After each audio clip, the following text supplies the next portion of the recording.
नियमित जप का नियम होना चाहिए। माला से करो, करमाला से करो या मनमाला से करो, जैसी भगवान ने आपको स्थिति दी वैसे नियम होना चाहिए। 1 घंटा, 2 घंटा, 3 घंटा, 24 घंटे में कितना समय आप जप में देते? केवल जप, तदाकार जप, मंत्राकार जप देना चाहिए। इसमें सिद्धाई मत दिखाना कि वो हमारा चलता रहता है। जो कहें उसे ध्यान पूर्वक अपने आचरण में उतारिए। ऐसा महापुरुषों को, गुरुजनों को देखा है, भगवत कृपा से आचरण में उतारने की चेष्टा की है। 24 घंटे में कुछ समय आपका नियमित जप के लिए, केवल जप के लिए, केवल, दूसरा कुछ चिंतन नहीं, अक्षर मात्रा सहित आपका जप हो। गृहस्थ हो 10 मिनट, 20 मिनट, 30 मिनट, कुछ समय निकालिए। विरक्त हो घंटों में निकालिए, मिनटों में नहीं। 24 घंटे आपके केवल भजन के लिए हैं, जिसमें से कुछ घंटे आपके ऐसे होने चाहिए जो आप चैतन्य होके, ऐसा नहीं कि कंबल ओढ़ लिए और कब घंटा की सुई निकल गई हमें पता ही नहीं चला, मंत्र चला कि लार टपकी कुछ पता नहीं चला। ऐसा जप नहीं हम कह रहे। चैतन्य, सावधान। जिसको नींद आने की संभावना हो आंख मूंद के भजन न करे। ये आंख मूंद के भजन उनका होता है जो निद्रा विजयी होते हैं। आंख मूंदी मंत्राकार वृत्ति, आंख मूंदी ढीले हो गए, लार ऐसे नहीं, आंख मूंद के नहीं, आंख खोल के भजन करो। अगर फिर भी आपको परेशानी होती है तो ठंडा जल रख लो एक कमंडल में, थोड़ी थोड़ी देर में ऐसे अपने नींद से लड़ना होगा। कुछ समय आपका जप का होना चाहिए। आप नियमित संख्या में, नियमित समय में आप जप का अनुष्ठान कीजिए। सब आपकी दिनचर्या में जप होना चाहिए। आप देखो, सब देखो, जो भी श्रवण कर रहे, आपका ये नियम ना हो तो आज से ले लीजिए। कुछ समय सच्चाई से, चैतन्यता पूर्वक मंत्र को समय दीजिए, अवश्य दीजिए। शांत भाव से बैठे हैं, या तो मनमाला से जप रहे या करमाला से जप रहे हैं, या तुलसी माला, जो भी गुरु प्रदत्त माला है, वो केवल जप के लिए। सावधान रहिए, कोई सोच नहीं। जब कोई सोच होने लगे तो तुरंत काटिए कि ये समय जप का है भाई, हम सोचवा लेंगे बाद में, हम आपको सहयोग करेंगे, आप इस विषय के निर्णय करना बाद में। जब मन कहे कोई बात चलाए तो उसे कह दो कि हम आपको समय देंगे, अभी ये समय हमारा जप का, थोड़ा आप हमें सहयोग कीजिए, अभी हमें, बाद में हम। ये बड़े न्याय चलते रहते हैं, कोई मतलब नहीं। कहीं की बात ला के प्रश्न, उसका उत्तर, उससे उसको ऐसा करना चाहिए, क्यों नहीं करता? यही है, दुर्गति भोग रहे और खुद अपने दुर्गति में। माला चल रहा है, अपनी दुर्गति नहीं देख रहे कि हमारी दशा क्या है, हम बैठे किस लिए हैं, कर क्या रहे हैं, और इधर उधर। उस समय मन को डांटना सीखो, हमारे साथ आओ, इस समय हमारा जब समय का है, बाद में हम आपका सहयोग करेंगे, आप हमारे सामने फाइल रखना, हम उसे देखेंगे, लेकिन इस समय आप हमारा साथ दीजिए। थोड़ी देर में फिर वो भागेगा, फिर उसे लाइए। कुछ समय तो आपका जप में, और कुछ समय आपका पाठ नहीं, स्वाध्याय में जाए। पाठ नहीं कह रहे हम, स्वाध्याय। स्वाध्याय होता है जिसमें बाहरी शास्त्र सूत्र लेकर अंतःकरण से उसे उतारना, स्व अध्याय। आप अपने हृदय को पढ़िए शास्त्र सूत्रों के साथ। श्रीमद् भागवत का 11 स्कंद, चाहे जिस संप्रदाय के हो, सबके लिए है। श्रीमद् भगवत गीता जी के भक्ति योग के अध्यायों का,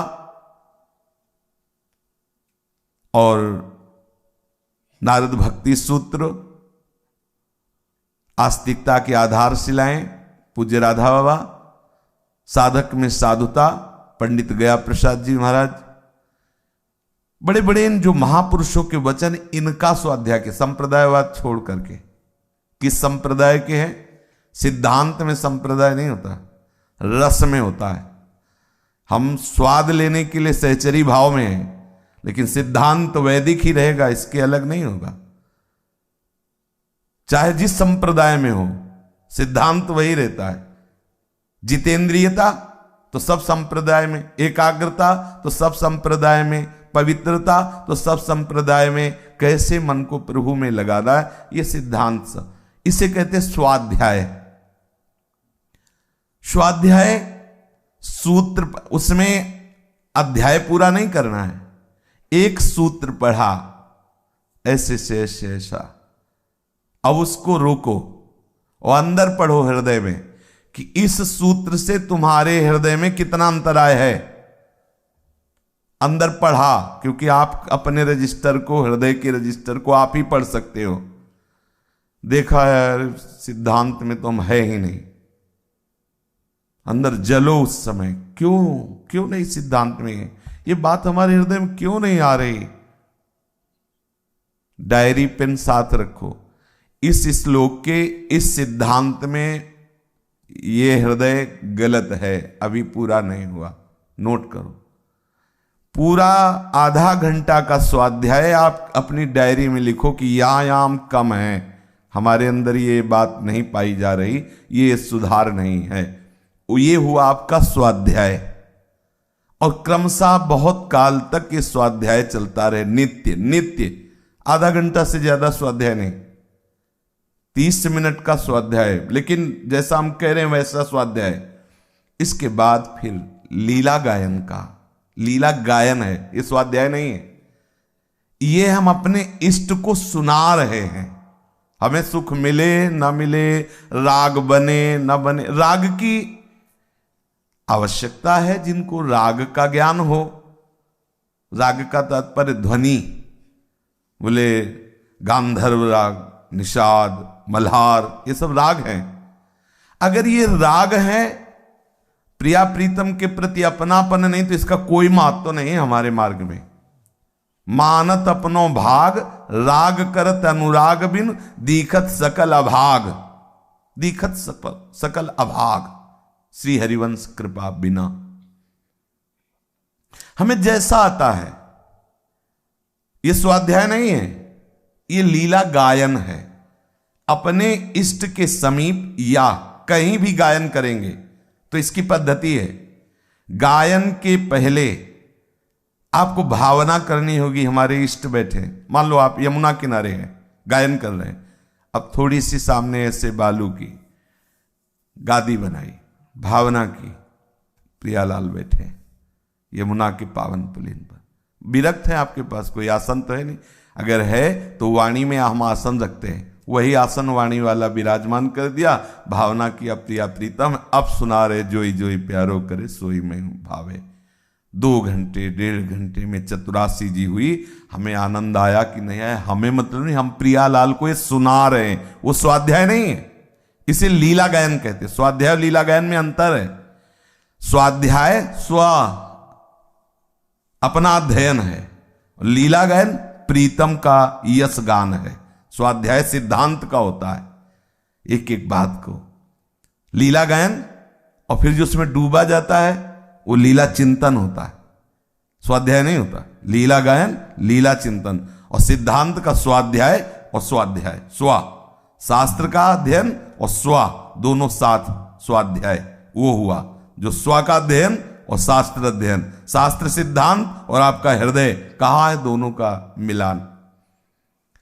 लीला गायन से श्यामा श्याम बहुत शीघ्र कृपा करके बरसते हैं उपासक के ऊपर, बरसत जुगल किशोर। फिर शेष समय में परिचर्या आराध्य देव की, गुरुदेव की, मंगला से लेकर शयन तक आपका जो भी समय, यदि आप गृहस्थी में हैं तो आप अपने अनुकूल देख लीजिए। अगर विरक्त है तो सत्संग, स्वाध्याय, मंत्र जप, नाम जप आदि के जो नियम हैं उनके अलावा जो आपका समय सब सेवा में जाना चाहिए। हमारे पास समय कहां है? आप जिस कुटिया में, वो महल है श्री जी का, छोटी सी कुटिया है मानो, वो महल है। आप उसमें सोहनी लगा रहे हैं, पहले फूल सोहनी लगाई, फूल झाड़ी, फिर पोछा लगाया, श्री जी के पात्र मार्जन किए, सुंदर सुंदर अनुकूल जल रखा, स्नान करा रहे और चंदन के साथ चंदन लगा रहे, पुष्प जैसा जो भी श्रृंगार कर रहे हैं, श्रृंगार आरती। जो कुछ नहीं है तो 4 मिश्री के दाने, थोड़े थोड़े 4 किशमिश के दाने, 56 भोग लग रहा है हमारा, बाबा जी हमारे पास कुछ, और ये इतना सबके पास हो सकता है, ना हो तो ले लेना, मिल जाएगा।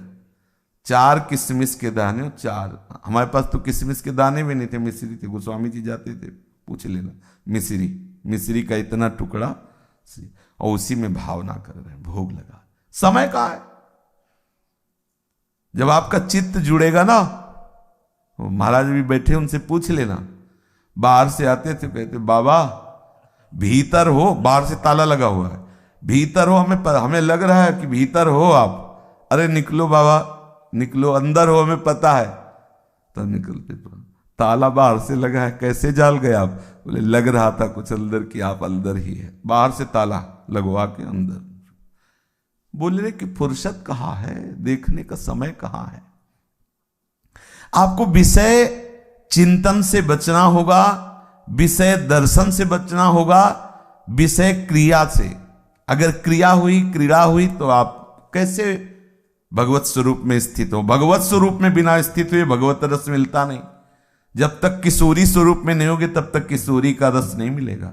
जो किशोरी की दास्ता, किशोरी महात्मानम किमि सुकुमारी नुकले, मैं किशोरी स्वरूप को प्राप्त हूं तब किशोरी जी की सेवा में। अभी तो जीवत्व में हो, जीवत्व से ऊपर उठिए। जीवत्व शरीर का सुख, शरीर संबंधी भोगों का सुख, शरीर संबंधी सुहृदों का सुख, यही तो दूरादपास्य स्वजनान सुखमर्थ कोटिम सर्वेषु साधन वरेश चिरम निराशा। यही जीवत्व को दूर करने के लिए तो बात कह रहे आचार्य चरण। भगवत रस में स्थित होने के लिए भगवत स्वरूप में स्थित होना होगा, क्योंकि भगवत रस भगवत स्वरूप होकर के ही पाया जा सकता है, अन्यथा नहीं। अब आपके पास समय कैसे बचा विषय चिंतन का? सेवा नहीं है क्या? आप सेवा है तो आप सेवा में रुचि नहीं रख रहे क्या? फिर काहे में? फिर तो शरीर सुख में लग जाएंगे, शरीर सेवा में। भाई सावधान होइए।